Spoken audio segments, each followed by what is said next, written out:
Nisy kosa ny afatra izay napetraky ny filohan'ny fitsarana manokana amsahana ny fifidianana ho an'ireo kandida rotota sy ireo tompon'andraikitra isatsokajiny mikarakara ny fifidianana. Noho izany ary nanambara ny ministry ny fifandraisana amin'ny andrim-panjakana fa isy ny andraikitra horaisina mba hanatsarana ny fifidianana.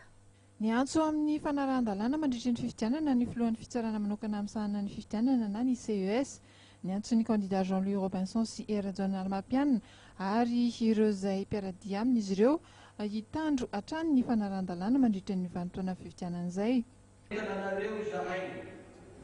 indrindra ny mpamohany na ny comité de soutien mba hanatsa ny lalàna rofeny fifidianana.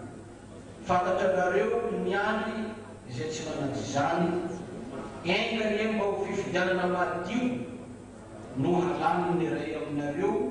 ho filoham-pirenenan'ny malagasy rehetra ka mirary soa anareo zahay misaotra. Raha nambaran'Andriamatoa Victor Manatsoa ministry ny fifandraisana amin'ireo andrim-panjakana indray dia hanatanteraka fihaonana amin'ireo tompon'andraikitra isantsokajiny ny ministera misy azy ary hiara-entana ihany koa amin'ny gouvernemanta entana indrindra hanatsarana ny fifidianana ho tanterahana amin'ny 20 desambra izao. Afa-po ihany ny izy nafa-po satria nilazaina daholo zany ny lesoka rehetra zay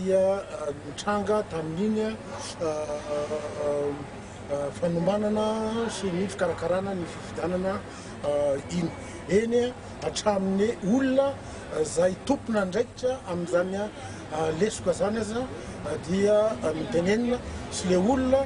zay atao zay mitory ka sy ny vokatra zay fitoriana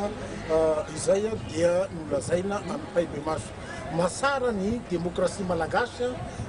izay zavatra zay ny zavatra kely everina fa hoe ezaka tsy maintsy atao zany dia mba eken'ny malagasy manontolo nivoka fifidianana dia tokony ataony CES le fomba fanaovana requête na misy zavatra nitranga aza ka marina ny zavatra nitranga kanefa tsy ara-dalàna ny fomba fametrahana ny fitarainana dia tsy eken'ny zay zavatra zay adidiny CES zany no manambara ary mampianatra ny zay ngamba sy maintsy ataona izay zavatra zay na izany asy zany aza dia everina fa hoe efa tsara dia tsara nataon'ny CES ka dia engane mba hitony ny vahoaka malagasy amin'ny fandraisana amin'iny voka-pifidianana iny fa saigny mbola be dia be ihany koatra ny ezaka sy maintsy ataon'ny androm-panjakana rehetra mba ho lavorary atenaky ny voka malagasy zany ny fifidianana. Misy teboka vitsivitsy ny sosikevitra hoentina tompon'andraikitra anao androm-panjakana amin'ny herinandro ambony ihany ny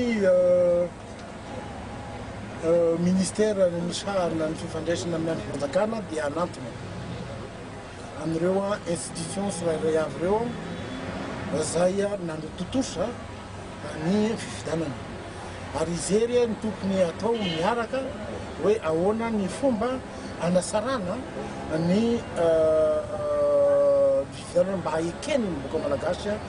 ny fifidianana ary mba tsy ampisy korotana eto amintsika. Anisan'izay zany ny toro-kevitra zay nataon'ny CES teo omaly moa zahay dia efa nifampiresaka tamin'ny président ny filakevitra fifandraisana malagasy amin'ny tokony hatao mba ampisy fitomina amin'ity fifidianana zay indray ataontsika ity. Manantena ny rehetra fa dia samy andray ny andraikiny avokoa ny tompony andraikitra tsirairay entina indrindra hanatsarana ny fisotra ny fifidianana ho avy eto amin'ny firenena.